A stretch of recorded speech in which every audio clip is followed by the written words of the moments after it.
board members, we're going to go ahead and start. Mr. Cook is en route, and he asked me to go ahead and for us to go ahead and begin. So the first thing we have today for you is the Cooperative Innovative High School Program Agreement that Tammy Laguerre will present to you as information items. Tammy.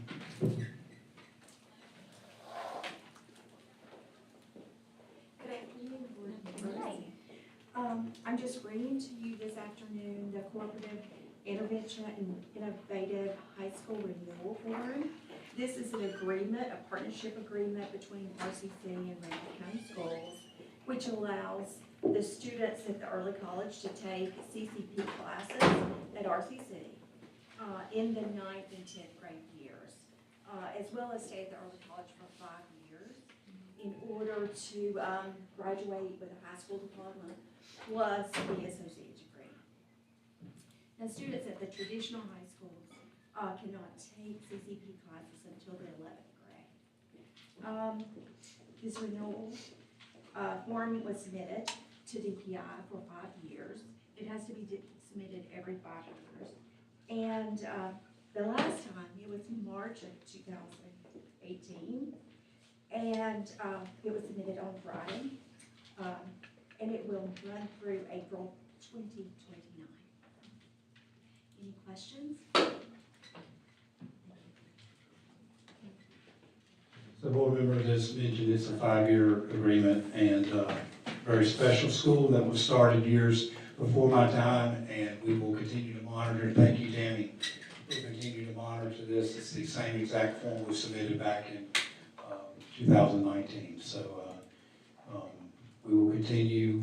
The state has to approve cooperative innovative high schools, which the early college is, and it gives us some special features that other high schools do not have, traditional high schools. So next up we have Marty Trotter, who will do the quarterly budget update.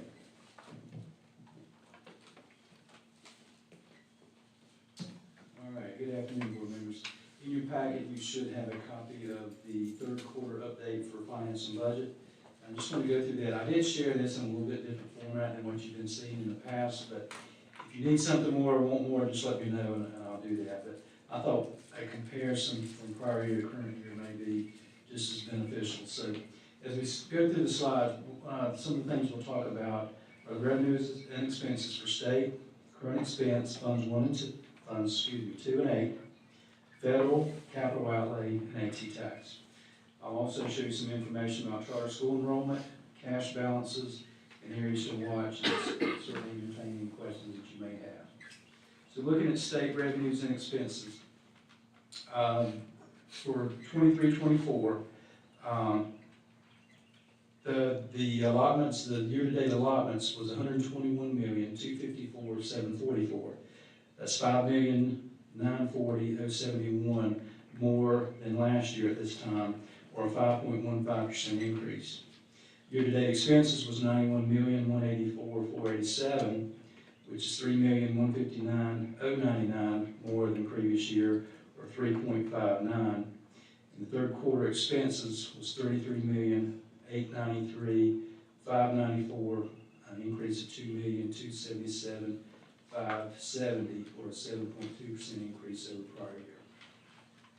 Moving on to current expense, which is funds 2 and 8. The current year revenues is $19,992,157, which is $300,908 greater than last year at this time, or 1.53% increase. Third quarter revenues, $7,151,229, which is $1,006,191 increase from prior year, same quarters, or 16.37% increase. Year-to-date expenses was $22,298,815, $374,799 increase, or 1.17%. And in the third quarter, compared to the same period last year, was $5,357,449, which is a reduction actually of $231,404, or 4.14% less than previous year. That's your current expense. And then moving on to federal, Those allotments total this year, $29,903,271. That's a decrease of $15,093,378, or a 33.54% decrease. Keep in mind, as the ESSER funds, as we continue on with ESSER, those are dropping off, and so that's mainly the significant decrease there, is because of the ESSER 2 funds that have dropped off, and the funds that we spend in ESSER 3 that are just, spent from prior years. So that's the reduction there. Year-to-date expenses is $16,088,815, or $2,062,278 less than last year, 11.36% less. Same period last from year-to-date. In third quarter, total expenses was $6,769,450, an increase of $611,478, or 9.93% increase. As though the expenses don't down 11%, that's some programs what's ended with the ESSER money. Mainly, yeah, compared to the previous year, that's correct. Also remember, last year there was a bonus in one of those ESSER funds too, so that was not here this year, so that's part of the funding too. So capital outlay, year-to-date revenues is $2,581,953, slightly less than last year at this time, 50,194, or 1.91% decrease. Third quarter revenues is $1,497,024, or a $35,847 decrease, 2.34 compared to last year, same time period. And year-to-date expenses is also down $2,591,067, which is $264,140 less than previous year, or a 9.25% reduction. And then third quarter expenses, $890,937, which is $306,557 less than previous year, or a 25.6% decrease.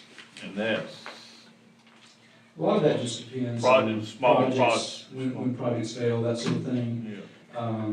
The revenue's off slightly, but that can come in at different times too throughout the year, so I'm not really worried about that. But, certainly when your revenues are down, you want your expenses to be down too, so, we're well in line there to, be in good shape by the end of the year. And then the last fund that we'll look at is AT Special Tax. Revenues year-to-date is $2,722,698. It's $142,251, or a 5.51% increase over previous year. And in third quarter revenues is $589,322, which is $20,313 increase over prior year, same period, or a 3.57% increase. Year-to-date expenses, I would say that the council had approved some special funding for some different things. So I think that's why you see the major increase for the year there, but you'll see a slight decrease for third quarter. So for the year-to-date expenses is $1,613,163, or $231,934 more than last year, same period. That's a 16.79% increase. Or finally, the third quarter expenses was $536,670, which is an $8,854 decrease over prior year, same period, or a 1.62% decrease. So those are our funds, 1 through 7, or actually 1 through 8, because we included 8 also in local.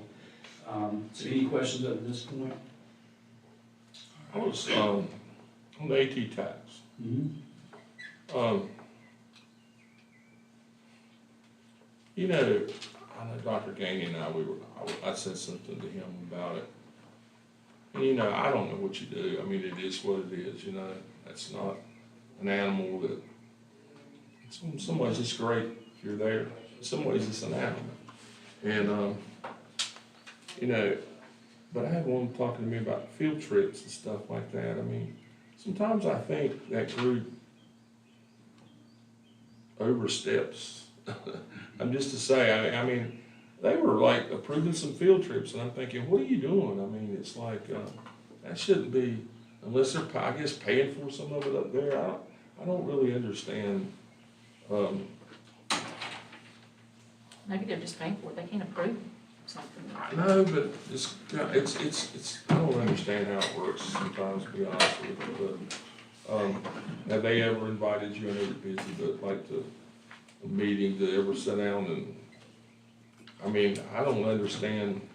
I bet their budget's hard for you to figure out. I mean, I'm just thinking, it would be like me, grasping for, I don't know, No, magic wand out of the sky or something. I don't see how you even come up with the numbers. Well, I mean, I get a lot of that information from the county, obviously. So I just got information for next year. So Will sent me what the tax base should be for next year in that area. And so that's what we'll start with as far as their tax revenue. And then there's the prior year taxes. That's sort of a guessing game. I just base it on history there. Did they ever, any kind of report through you guys? I mean, know it comes through here, actually what they're doing? I mean. I do get emails from one of the council members throughout the year whenever they make, changes or additional I was funds. just curious, I mean, I know. I have not asked to go attend an extra meeting. I don't think. Nobody holds them accountable. I mean, basically, it is, We appreciate what they do. I appreciate it very much. Absolutely, we but appreciate it. I guess we have to cross all our T's and dot our I's down here. And, it's just like anywhere else. I mean, I'm from there and I pay it. But I also, on the flip side, I don't know what's going on. Well, I mean, you said all those funds channel through here. So, I mean, they may approve it, but it should not meet our guidelines for how that's spent, to make sure this being spent properly and that sort of thing. So. But when they buy, like, they used to, and I don't know if they still do, they were buying, like, I guess it's, at one time they bought, like, back in the day, smart boards, or they would buy, like, carts, they would buy different things. I mean, I don't hear a whole lot of that now, I don't know. Hopefully they're buying stuff that's been improved through our technology department, instead of just going out on a whim and buying something. Yeah, I know that was, we talked about that one time, you can't just buy I think that- certain I think kind of, you gotta buy, principals have to present them. Yeah. yeah. So, for example, if they would approve something, let's say they were meeting tonight, they were approving something, with their council, and then it came to us. If it didn't meet our criteria, I wouldn't allow that purchase to be, submitted and go through or processed. So we do have some control here. It's not like they've got their checkbook and they can write and do whatever. It does have to come through us and our guidelines. So certainly any technology that comes through, regardless of the fund, I send that over to Sheen and let her look at it, make sure that it's meeting what we're using as a standard for the system. And one of the other things is like when they buy extra Chromebooks, that has to be inventoried separately, because that is supported by AT tax money, not by future money that goes to all 32 schools. Otherwise, it would start eating into everybody else's allotment, and all the other schools would fall behind. So we don't commingle, with the inventory of the Chromebooks. If it's bought with AT tax money, it's inventoried separately, because they have to refresh that. That's not being refreshed on ours. Also, you mentioned field trips. Ms. Farlow is correct. The approval of field trips rests with the Randolph County School System. The conversation that may be happening with the AT Tax Council is whether they were providing extra funding for a field trip, but field trips have to go through Curriculum Instruction Division for approval, through the different directors and ultimately through Tammy's office. So a lot of discussion about field trips, but that does come back to us. All right, moving on to charter schools, that's the next slide, the enrollment. I left some old information out there, just sort of see some historical numbers there. So for the 21-22 year, ended with 309 Randolph County students attending 17 charters and 2 virtual charters. 22-23, that year ended with 360 Randolph County students attending 19 charters and 22 virtuals. And then currently this year, we've got 1,505 with 23 charters and 2 virtual charters reported. The increase from prior year is 145 students. Currently URA charter, we have 1,216 Randolph County School System students there, which is a 151 increase over previous year. Virtual academies, we have 45 Randolph County School System students. That was actually 7 less than previous year. Average charter cost, if you keep in mind, the brick and mortar charters and now the virtual charters are getting the same funding. So per student, and that number fluctuates a little bit based on the monies that we get in, but average is $1,469 per student. Again, that's regardless if it's one of those virtuals or if it's the one down the road. And then finally, the year-to-date expense that we paid out for our students attending charters has been $1,445,412, and that is local funding. That does not include the state funding that goes with those students when they reduce our budgets. So that's local funding on it there.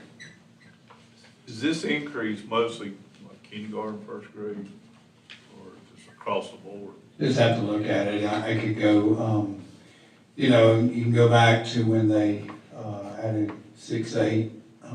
I think it was 358 kids. I mean, the big jump was when they added K4.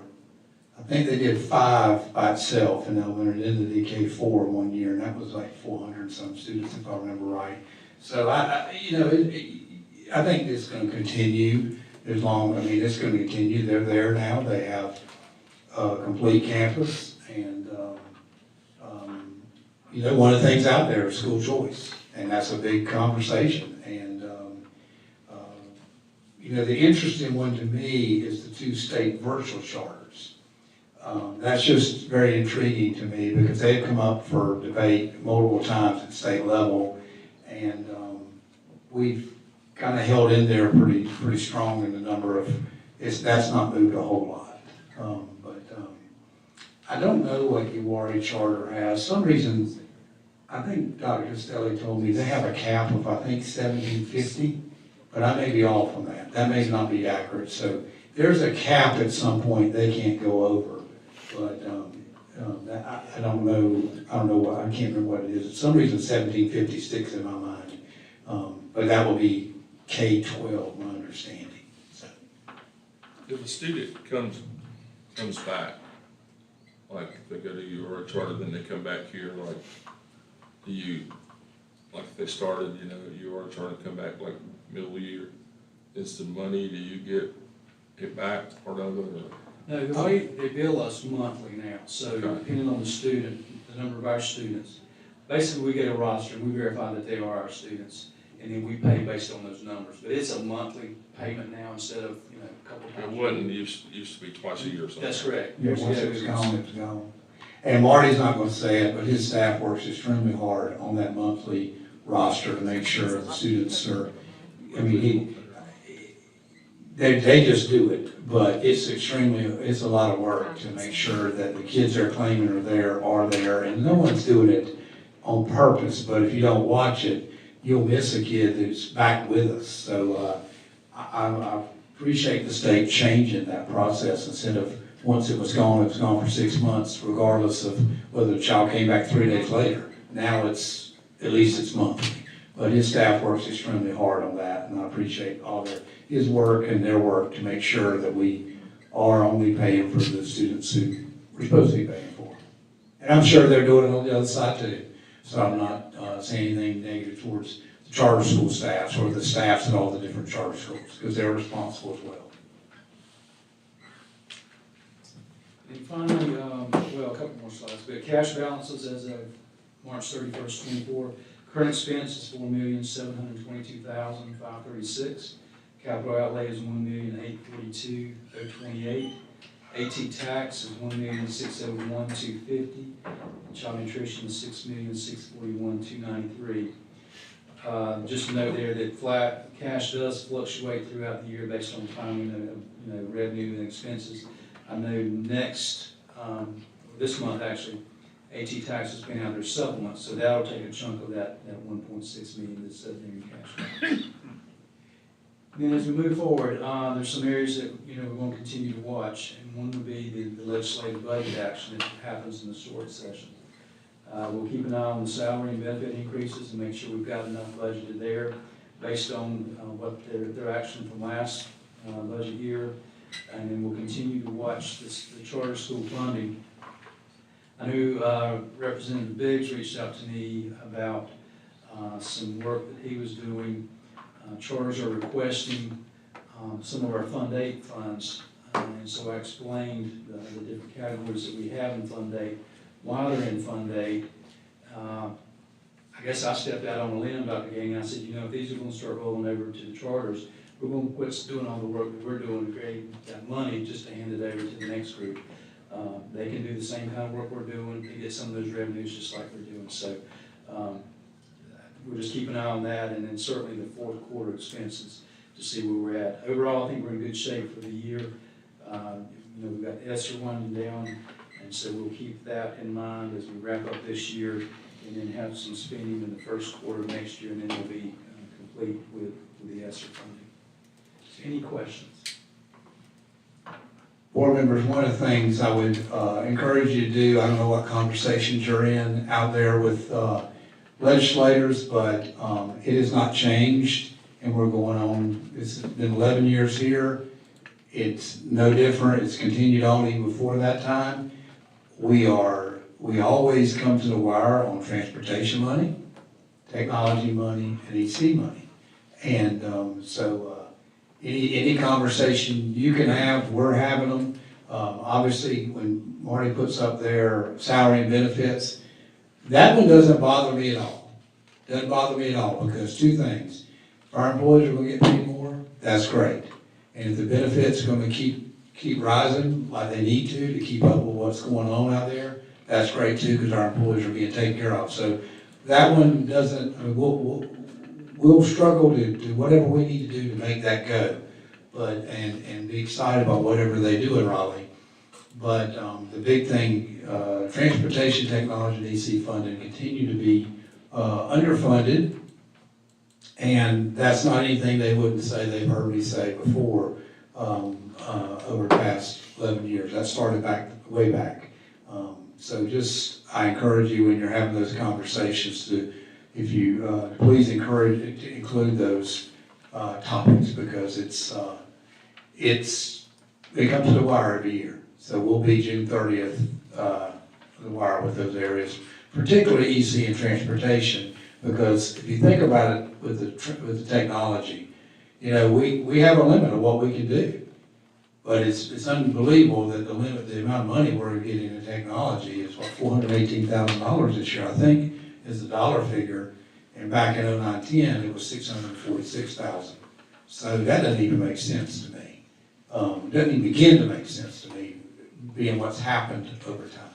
So, but the transportation DC, we really have less control over what we spend, because we have to spend to have school, and that's what we're supposed to do. We're supposed to go get kids and bring them to school. We're supposed to take care of services that are needed in EC, and so but we need some response in those areas as well. So obviously I'm excited. It looks like we're having some continual conversations about what employees are paid, and that is good, because that has to happen, and it looks like we have a lot of attention on the benefit piece.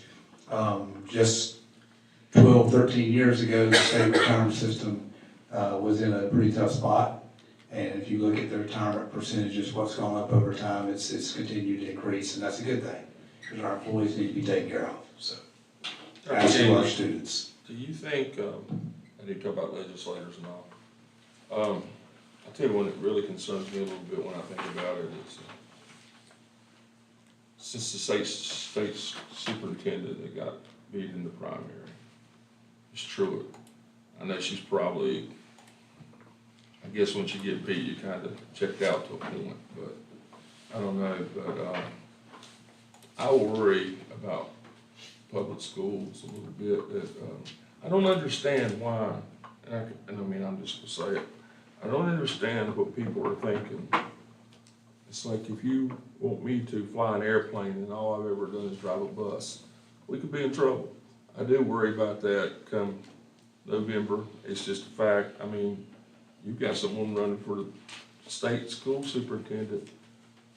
I I guess they've never had a clue, never been in a class, never been anything like it, but they've homeschooled 5 kids. And I don't see why in the world you would run for an office like this. I mean, do they have a lot of power, or is that still legislators? I guess that's my question, because I worry about what's gonna really happen if they was, that's not popular, but to say that, but it's just the dang truth, How much power do they have? I hope not. Well, that office has authority. It has authority in leading the Department of Public Instruction. I guess my answer to it is going to be, there are 15,000 plus kids dependent on us, and we're going to keep doing what we need to do within the confines of or the parameters of what the state of North Carolina asks us to do. Yeah, there's authority out of that office. I can't get into the piece of who is in that seat or who's not, but at the end of the day, so much stuff is localized too, because they're our children, and we need to take care of them. So that's where I think my 114 colleagues and I, there's 115 of us superintendents in North Carolina. That's where my colleagues and I will focus, and we'll work with whoever winds up in that seat. But yes, there is authority. We do a lot with curriculum that comes out of the Department of Public Instruction, whether it's the letters training we've just been through. We did, whether we're doing, years ago, we did iStation. We made a change from in-class to iStation. There needs to be some attention in curriculum on math and what we're doing on math. We need to get, in my opinion, not just because I'm a high school math teacher, but it is because I'm a high school math teacher. We've got to figure out something to get better aligned and figure out how we're going to close these gaps in math, just like we're working to close gaps in reading. And that position will be charged with that, with the staff that's there. There are some on the staff right now. There are some of my former colleagues who are superintendents. There's multiple superintendents down there, and they know where we are as school systems. But yes, there is authority in that position, and so we'll work with whoever winds up in that seat best we can.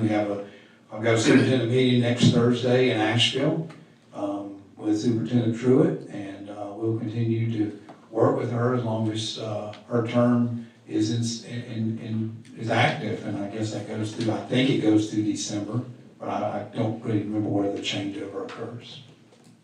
Yeah, like Gary says, it's getting worse. I mean, the more you look at legislators and you read their bios, more and more of them are school of choice. And I mean, it's starting to dwindle down to our local government too. It's And like public that's- schools aren't part of but who takes the rest? That's what I tell them, who takes the rest? You wanna talk about these, but who's gonna take the rest? It's the public school system, because they don't pick and choose. They have to take the rest. Yeah, we have more constraints than any other school system. Absolutely, absolutely. And yeah, and a lot of that, I get all that. I have concerns, I have major concerns about where things are headed. But then you sit down in a classroom in Hopewell like Friday morning and Friday, two different classrooms, and you see kids who, they want to be with us. They want to, that can quell those concerns a little bit, or a lot, but we still need to keep advocating for what our needs are. And we can't let up on our needs, and our needs are, those 3 big areas open up a lot of other issues and other avenues and funding, so. Yeah, probably one of our best things that's happening, and I guess he's on it, but Biggs was on, Brian's on the education side of it. I think he got on that committee, so that'll be good. At least we got him. He'll listen to us and come out of a school board, which helps. But you're exactly right. So many of them, I mean, they just kind of will blow us like we don't exist.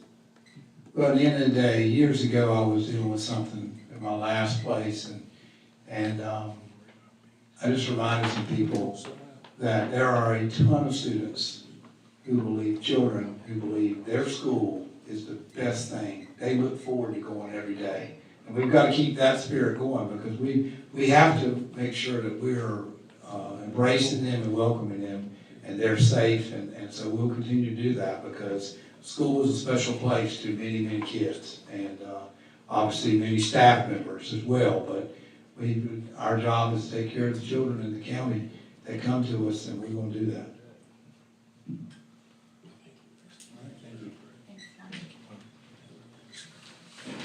All right, Atlanta is going to do two things. We're going to talk about student assignment update data real quick and for a few minutes, and picture of where we are in Randolph County School System.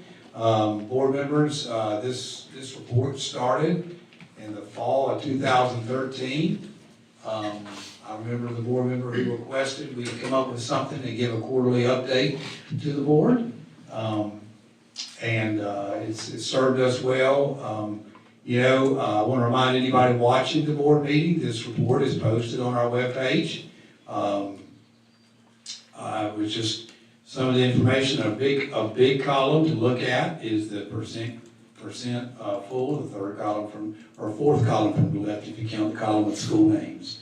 So I'll let you roll forward, and we'll answer any questions you guys have as well. So. Good afternoon. Nice beautiful weather out there for a change. Tonight I do bring to you the third quarter reassignment or student assignment report.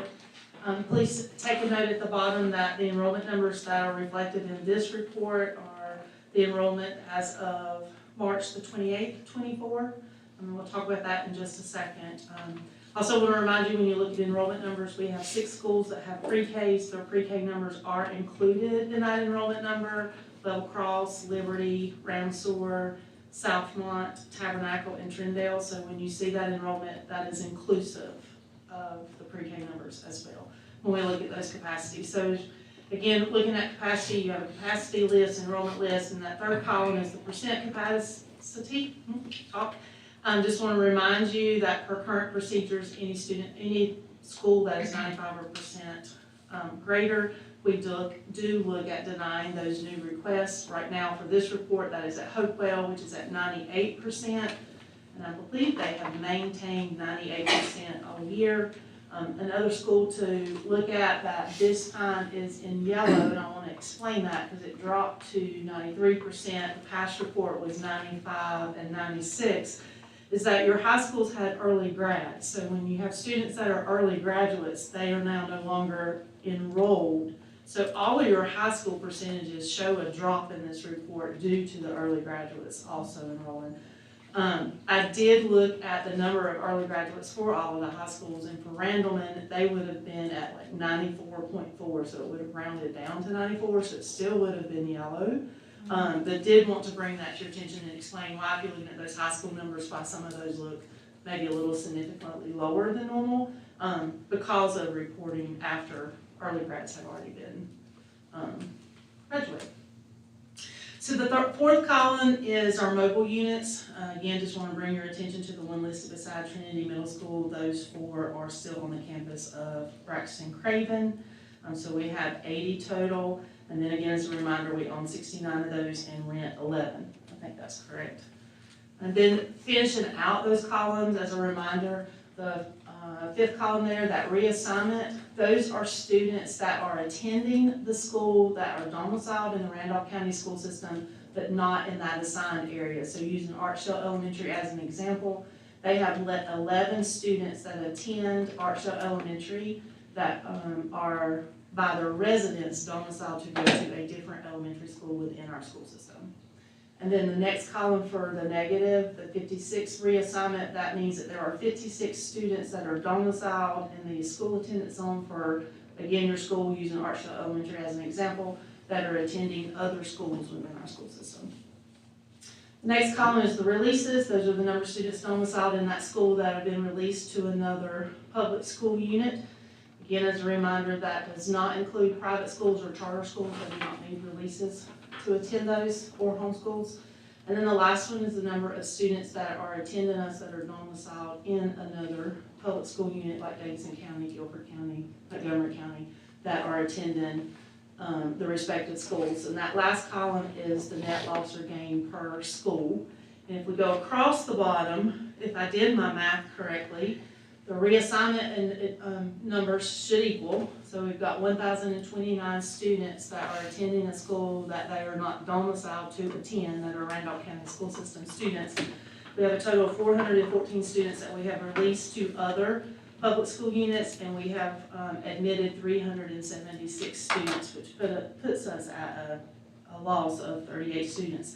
And then as a reminder for that number, Dr. Gaines has referenced this before as well, that number has been as low as -10, and in 14-15, it was as high as -153. And that's sort of, depending on the year, moves a little bit. I would also say that a lot of the numbers that have changed from your second, actually all the numbers that have changed from second quarter to third quarter are a result of students that have moved, and they are utilizing our board policy 4150, which gives them the right to remain where they are. So they didn't necessarily go through the reassignment process and meet a board policy, but we have a policy that says once we start the school year, if you relocate, we allow you to stay to finish out that school year. So we're at the point of the year right now that any movement, any number of changes that you see is because of a domicile change. And speaking of which, we are in the middle of that window. So reassignments will close on May the 15th and admissions close on August the 1st. So we're getting ready to work through that process for the 24-25 school year. Hopewell, we're gonna have to do something.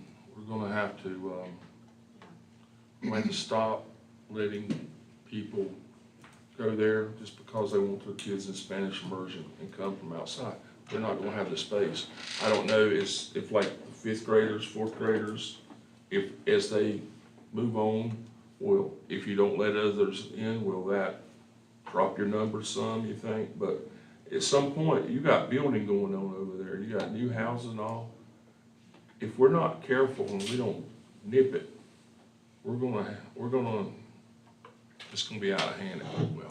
I think y'all cracked down though, hadn't you? Well, that's- I think we're gonna have to crack down with a hammer. Someone mentioned to me That that is- it's been denied to go, so. That's the rule, 95% We may or have to cut more. it back. If you don't live in the zone, you're not allowed to go in. One of the problems we also have, and there's a saying, the daycare.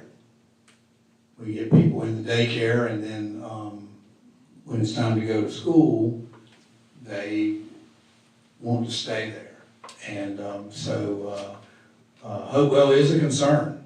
I will say this, last week, just listening, if you look on this document right here, we talked about, in our phase 1 plan, we talked about building Liberty, building Randleman, renovating Trinity, Southwest, and Eastern. When we get to phase 2, and we start building additional schools, like school number 33, 34, 35, and on up, if you look at this chart, you can see where that's going. The chart, the top 5 schools in being filled are, looks like to me, 3 of the 5 are in the HE zone. There's 25 extra acres that we will come in handy one day. Yeah, 3,800 homes are being built in the HE zone between, that's the number I have, is from where the HE zone starts to the High Point area.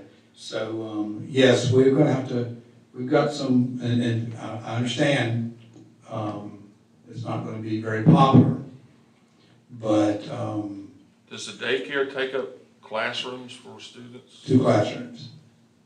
There are 2 classrooms in the building that are used for daycare. So, I mean, you go ahead and realize, They I might mean, have daycare. No. go You're ahead. talking about the little kids preschool.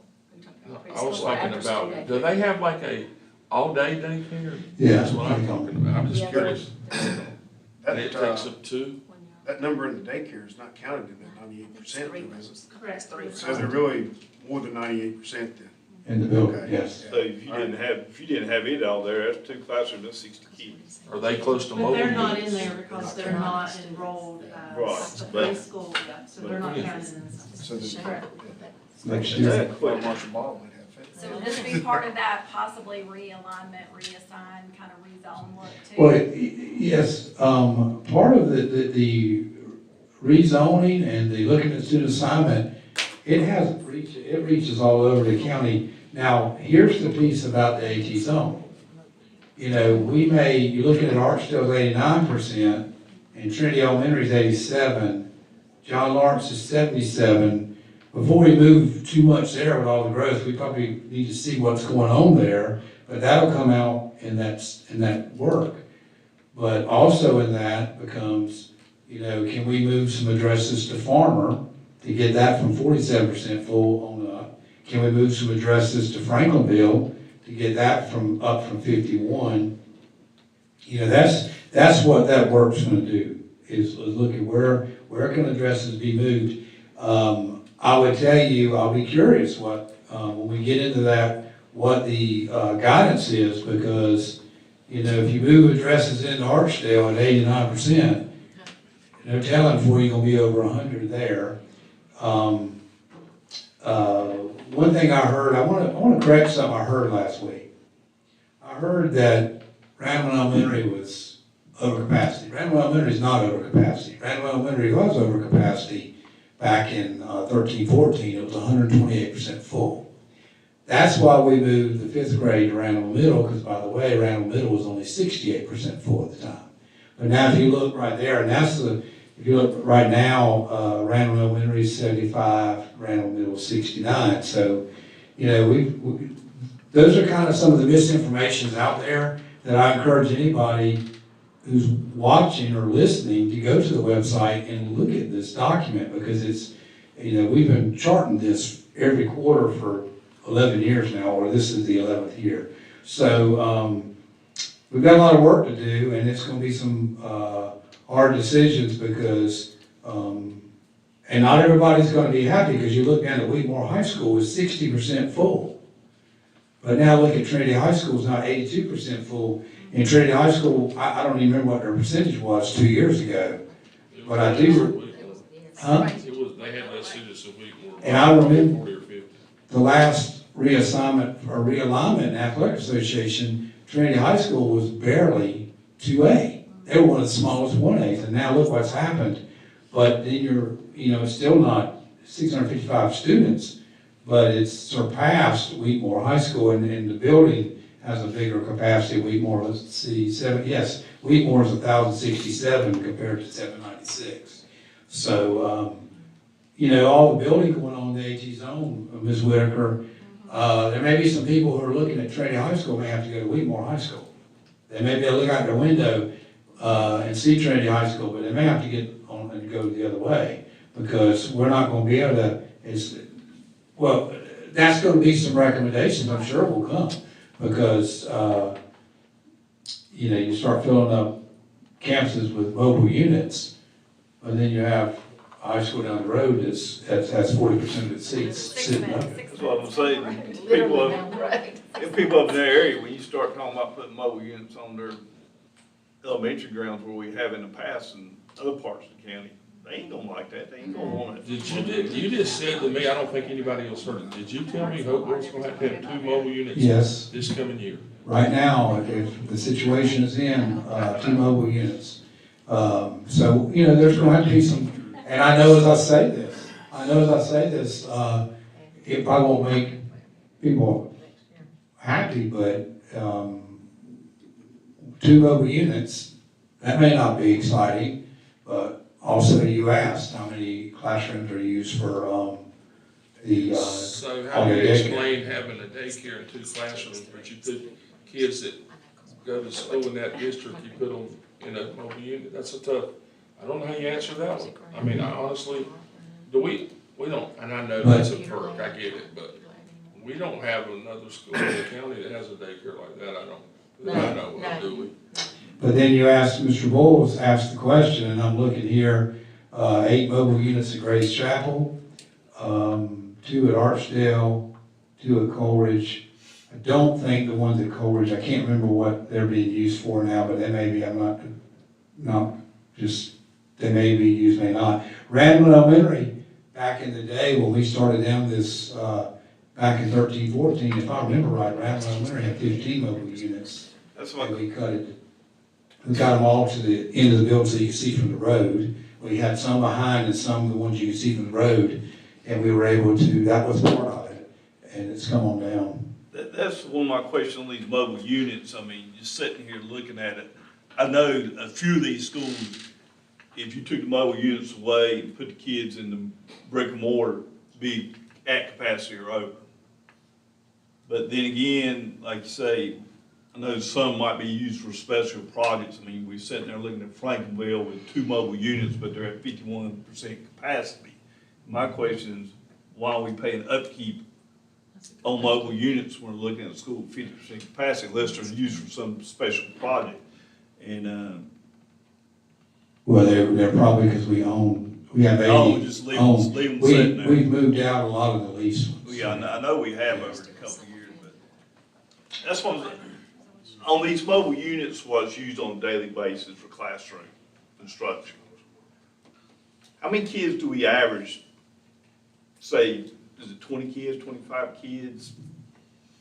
It just depends on whether it's a core classroom or like one of the things with the Randall Fifth Grade Academy project at Randall Elementary, we were able to move all the core classes back inside the building.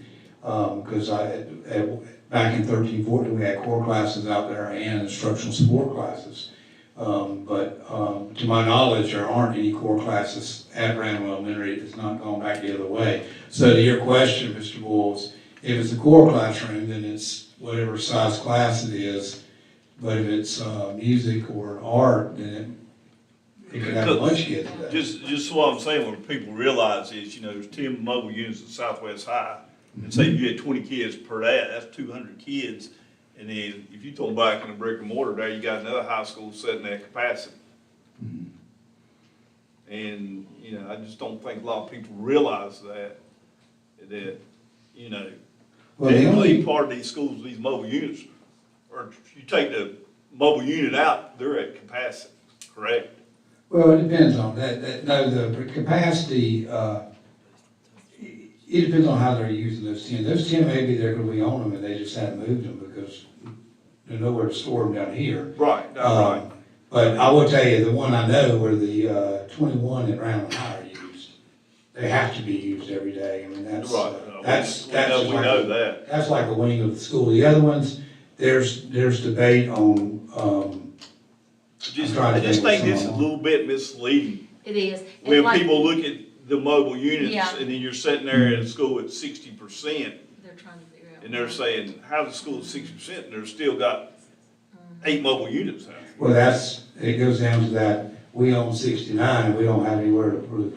Well, I understand that, but what I'm saying, if they were sort of listed non-used or whatever, it really gives you a better visual effect, what are they being used for? But, and I don't mind looking to see what they're looking at, but I will tell you the capacity number that you see per school is only the brick and mortar Yeah. capacity Right. number. It doesn't. That's what I'm saying, if you took 20 kids per 10 trailers, 200, and you throw in that brick and mortar, I mean, you well over capacity. Well, 2 things. I've had people in the last week tell me that, you don't need a new question the new Sky High School at Randall. Well, when I look at 21 mobile units and nowhere else to go, I think that's, I don't know where your argument's at. They haven't driven Yeah, over they in, haven't drove through, I don't get the driven in argument. and seen all. Now, I do have a concern at Hopewell with 98% in the growth coming and daycare taking 2 classrooms. My other question is Spanish immersion, do they have like, in a classroom like normal, do they have Yes, like 20? They do have, okay, I did not know how that worked, but Well, I mean, if that's what drives something that people we're in. gonna have to talk about. What do you?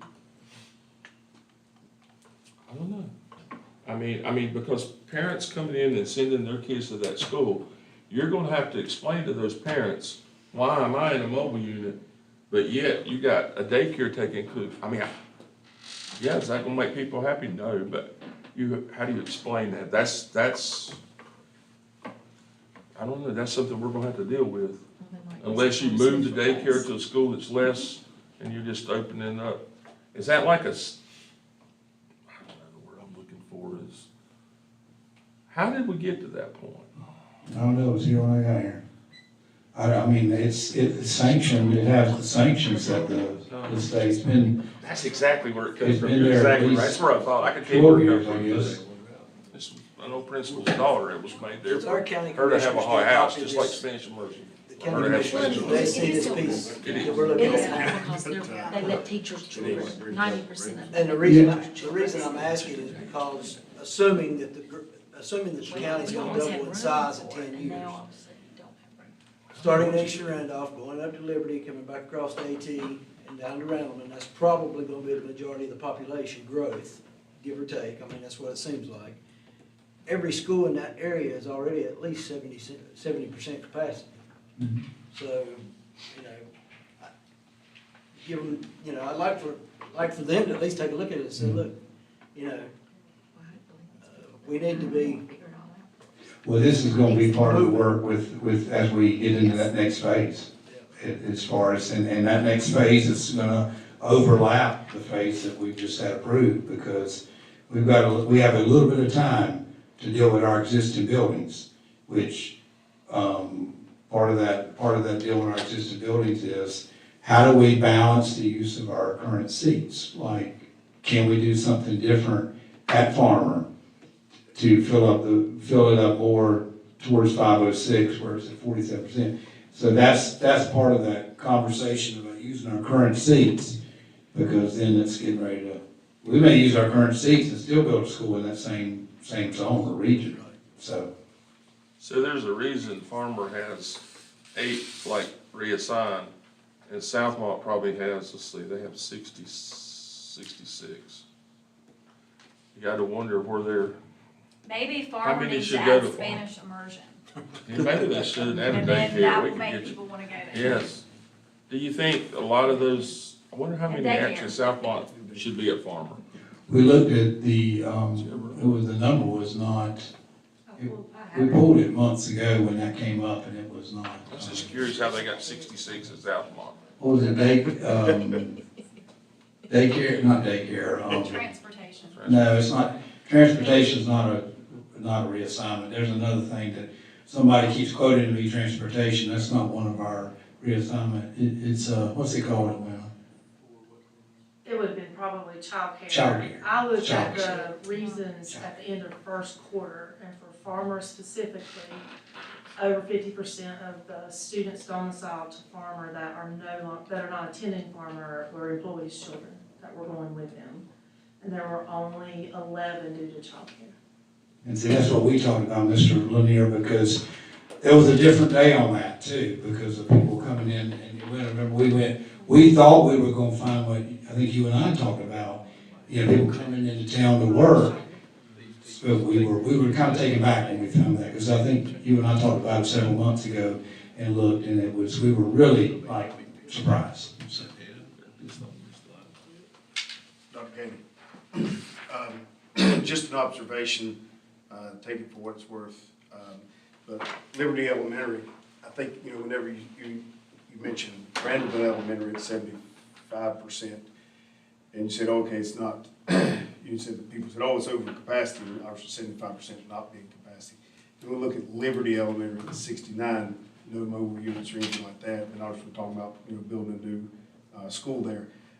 I think it's probably something we want to make sure we get a message out as to why we need to build a new school at It's not something that's necessarily 69%, capacity. you know, Yeah. that's 69% capacity and everything, which, I mean, I know why we need to do it, but I think and I know that it doesn't matter if you write you write someone a letter, you send them an email, send them a text, you send them smoke signals, send them everything else, that's not gonna get the message sometimes, but, I think there will be some people that will look and say, well, that's 69%, they can just add on a little bit to the building that it is, and it would meet capacity for what they have, you know? So I think that's probably something that we might wanna,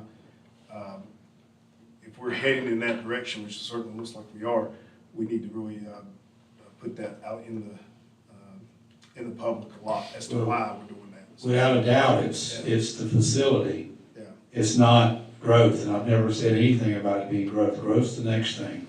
Right. What I've talked about in every conversation is multiple buildings. It's landlocked, there's very minimal parking. I remember a repair we did on the elevator and the astronomical cost just for the elevator motor So we will continue to talk about that, but it's never been, I agree, it's not about growth. Quite frankly, I know it's easier to draw that conclusion to Randall High School because it's up at the 90%, but it's really not about that. They're both are one and the same. It's concerns about facilities, and anything we do there keeps separate buildings and not connected. Now, when I say that, somebody can come back and say, well, Grace Chapel has multiple buildings. Yeah, but, that's concern, the facility itself is a concern. And so, but I will continue to push that out.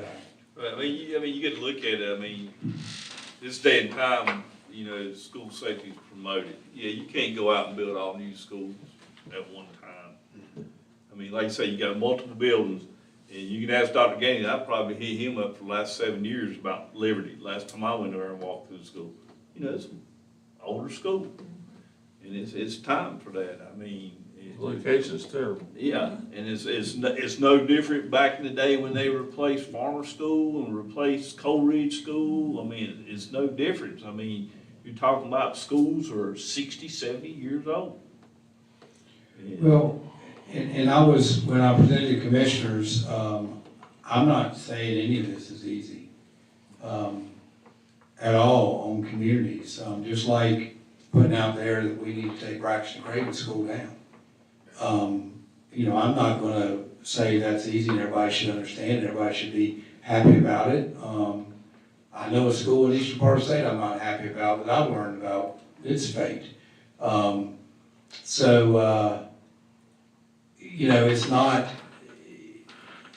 It's not an overnight decision, it's not, but without a doubt, it's not about growth. We need to make sure, Mr. Bowles, I think you were the one. These two are not about growth. Now, we need to make sure we build them big enough that we can absorb growth. But you mentioned way back we built Trinity Middle. I think you were the one, I'd go back and look, but you were the one that spoke up and said, don't build that school too small. Well, thank goodness we didn't, because right now, Trinity Middle is only 7% full, Whitmore Middle is only 67% full, but look where we are now. 3 years later with the 3,800 houses or whatever. If you build it to where when you first came in, Yep. instead of 70% full, you'd be sitting at 90% full. So that's the point well taken, Mr. Burgess. I will continue to push that. The other side of it is, and I'll just say this to you, our communities have I've been asked before, what do you want to say about this? Whether it was when we built Trinity Middle, we did some stadium work at different schools. I've never been a part of a stadium situation that Marty led and Larry Chilton and them back with Southwest High, nor have I been a part of a bleacher project at Trinity High or Eastern Randolph High. But one of the things that comes to my mind for all these communities is 2 words: thank you. Because I believe Liberty deserves this new school. I believe that, and have made it work. And I believe Randall deserves that new school too. And I believe those 3 new high schools, those communities deserve to be renovated. But that doesn't mean there won't be heartache along the way. And that's not gonna mean that superintendents can walk around with no sensitivity towards, I had a call, somebody called me about 2 months ago when they caught wind of the first conversation, and I think, if I remember how it went, we didn't use it, and it wound up, Mr. Allen, David Allen, I think, the World of Commissioner, if somebody wants that facility, and that's great. That's great. And there are rumors of people who want that facility. But this person said, if it winds up coming down, I want a brick. So we're gonna get a brick. I got that name, I know that name, and we'll get an individual, but, I don't know that's gonna be the result. I do know that, we've sat with Braxton Craven for a while, and we've heard different interest early on. We had a pretty big discussion one night about, and we need that parking lot because we use it, that's our parking lot, we've gotta have it for that stadium. But it's time, and I hate that it's time. I thought at one point someone was gonna build it, was gonna buy it, and we'd be there, we'd be able to see it, but it's time, but, we're gonna be sensitive to all that. But also I know I have a great facility and maintenance department. And I value the conversations, they start with Larry Chilton, but they happen with a lot of the guys. And, I'm just in awe of what they do around the school system. And, that conversation about these facilities is a good conversation, and I'll own it. If somebody wants to get upset about either project, then that's my role is, I'll own it. But I also want to make sure we're saying thank you to these communities, or I am, because they've made a lot of stuff work in the school system for years. And all these projects that have done and what are coming, I've never heard anybody complain. Never heard anybody up there complain about sixth grade going to Braxton Craven before they came back together, or came back to ATMS. Never heard anybody complain about any of the stadium work we did. And so I think at the end of the day, one of the things that'll stay on my mind is never heard the Randleman community complain one time about 21 trailers. And I've been a principal of a school that had 50 trailers. I know how that feels. I know how it feels as a principal when the children go outside in the rain and it's freezing cold. I get it. Now, maybe there are people who are upset about those 21 trailers, but I've never heard anything about it. And I talked to one of my favorite people Friday night, Tommy McDonald, and I saw him at Randall High School Friday night. And he asked me about the stadiums. I'm not trying to put him on the spot. I said, we're going to keep using the stadiums. And so that little conversation's been out there some, but he and I had a chance to talk. And What do you think about a new school? Oh, once he heard we're using the stadiums, he's good. That's what I was thinking, what Tommy would say. But he's one of my favorite people, one of the first people I met here, and I have a lot of favorite people here, but we had a conversation about that, so. Mr. Burns, it's not gonna be an easy ride, I know it's not. I mean, the whole thing is, and it is a great thing, that people get sentimental value about their school. I went to Cold Ridge Elementary School 1 year, and that was one of my favorite years I ever went to school. When they tore that school down, man, it broke my heart. But then again, I still have people today, 30 years later, come to me, Farmer School should have never been shut down. But I have been over there since Ashboro Hybrid Academy went in there. And I have seen the work that it took Farmer Baptist Church, who purchased the land, how much work and how much money they have dropped into that place. Crazy. And people just don't realize, Let's just it's say- like Our anything. kids deserve You can drive a car for 50 years, but you're gonna sink a wad in it. And some of these schools, it's just gonna be a matter of time that their life expectancy is over. And it's just hard for people to realize that. You know what two guys told me last week? Had a conversation from the Liberty guys, pretty well known. And they were talking about a new school. They said, well, you know what, we're great with it because, we do need some growth down toward Liberty. They said, we need something, we don't want it to all come up another direction, which it could, but we want some growth down our way. So, we like the idea of, a little more in the east, where you find land, hopefully in a better location for the elementary school. But they said when, like new families moving in, one of the things you do, the school influences you. When you walk into that building where it may be historic and get you right here, when somebody that had never lived here walks in that building, they might move 25 more miles up the road or something to go to another elementary school. So that's another, and they were right, but they, so it's a little sentimental to us, but we're looking at the big picture. We're good with it. So. Mr. Lanier, I'll work with, what we're taking about the report. I'll get with the chair and vice chair commissioners and make sure they're seeing this, because this is gonna help them understand our thinking moving forward on this report. Okay. Ready to talk Yes. about dropout? We're good. So I presented to you in October the 21-22 dropout data for our school system. We report a year behind, as you're probably aware, and that report is typically submitted in November. Well, the State Board of Education approves that data in March. So we're bringing you the 22-23 school years dropout data now in April. But I think the plan to start bringing it the month after the board approves, the state board approves it, that way it's a little, we have it for our snapshots for our schools as the school year gets started for the next year as well. So for the 22-23 school year, as you can see, again, you saw the second column there. The state of North Carolina reports dropouts from 7th grade through 12th grade. If you look at the demographic data, scroll down to the bottom, we had a total of 100 students in the 22-23 school year that were reported as dropouts. That's a decrease of 11 from the year before. Then the bottom chart shares with you the individual high school data, because you know the high school data is a part of their graduation rate and school report card, but yet we report dropout data 7 through 12.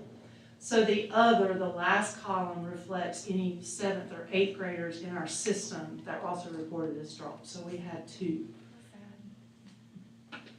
Which again gives us the total of 100. So I would just share with you that I think you guys know some of the back history in 28-29. Our school system was at 5%, and that was, the state was at 4.27. There's been a lot of work and a lot of support with student advocates put in place prior to my arrival. They all worked really, really hard. COVID hit, we took a little bit of a backseat. If you look at that, I can share with you my thoughts, but we'll move forward with that. But I do think that we are back on track. We've made great strides the last 2 years. I think we all would agree one student is too many. Yeah. But we're gonna keep working at it the best we can. So I have to give a big shout out to our student advocates. They work collaboratively with our social workers and counselors, but they take the big lead and they're working really, really hard to continue to get that number down. Is 16 you can drop out? 16, at 16 you can drop Can't out. get a driver's license though, right? So, You cannot get a driver's license. correct, until you're 18, if you're dropped out. One time I was looking at the Lord. So any questions about this dropout? Is there something about the report, I thought, like if a student drops out, that we give them so many years to get a GED or something like that, they're not counted as dropouts or something like They that? can drop out in line with only the Randolph County Community College. We have part of our agreement with them, and we call those W2Ts. Okay, And they do have to still get their high school diploma, not GED, okay. but their high school equivalent within their graduation cohort time.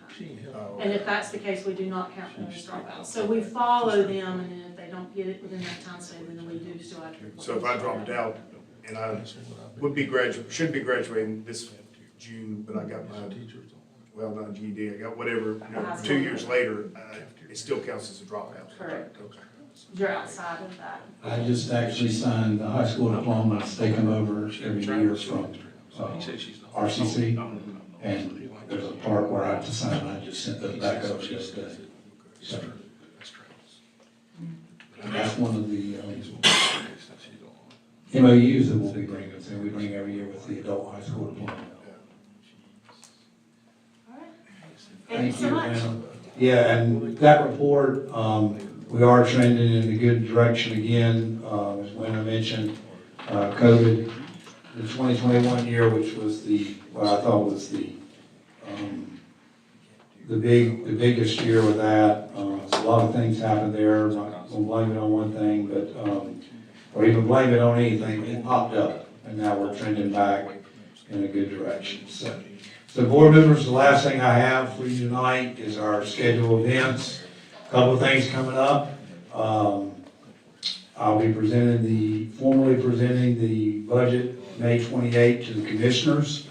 We do have our retirement dinner. Andrea's staff's working on that, and that'll be at ABS Banquet Center at 6 o'clock on May 9. And then we have our employee recognition night at RCC CIC building. Reception 4:30, ceremony starts at 5, that's on May 20. So this is our last work session until we get to July, because we have the May 20 event and the 2 June meetings. The 2 June meetings, we don't have a work session and prior to them, so, That was kind of. at any rate, that's all the information we have to share tonight, or today, and then we'll head into the board meeting and, have some information to share there. Any questions about the calendar? Okay. I was gonna add one thing, cause I know Philip had asked this, or he had talked, we had a guy come to some board meetings, but I know Larry and, Dr. Gainey, they've talked a little bit about, when Braxton comes down or something, you know, like, the guy at Tabernacle was talking about kids getting out in the rain, Philip, remember that? There's 50 miles of awning at Braxton Creek, there's a lot of awning over there, okay? They'd be glad to have it. So they're talking about looking at some schools that if it'll work, where maybe they could move some awnings around some, that would help that situation. No, we're gonna collect that the best we can to get that before that property gets cleared. We use it the best we can, where's Larry? We use it the best we can, but, I'm gonna bank on that's gonna be a good project as well because of the staff we have in the facility maintenance department.